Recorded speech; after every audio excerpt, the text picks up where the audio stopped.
Living paycheck to paycheck isn't a life sentence. With some time and effort, you can break that cycle and gain financial security.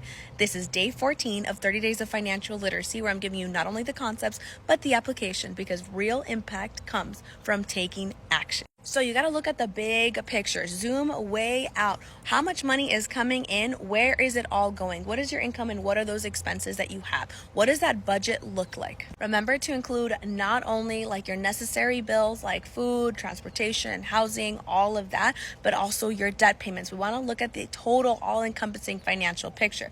Go ahead and start tallying what your savings account balances are at. If they're at zero, okay, we just need to look at the picture in its entirety. Now that you have everything written down, this is like your expense map. I want you to spend some time actually jotting down at least 15 ways for you to decrease your expenses. Can you take on a roommate? Can you move to a cheaper place? Can you change your gym membership? What can you do?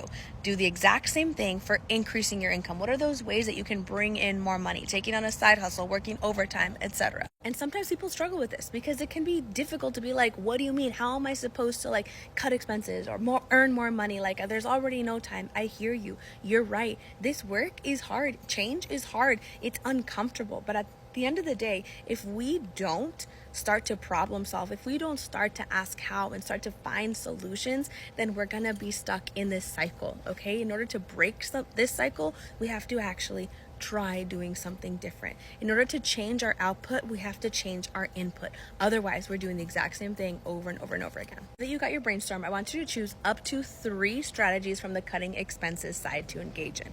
That change, the difference in what you're able to save, is going to be applied to either saving in your emergency fund if you don't have one, or to debt if that is your biggest area, right? Remember that initial financial picture that you made?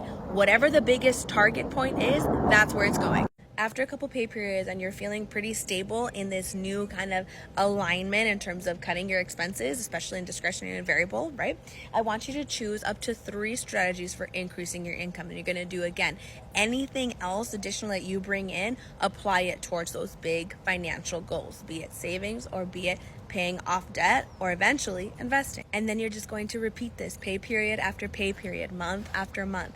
And it's super important that you track your wins. So like look at your debt balances going down, look at your savings account balance going up.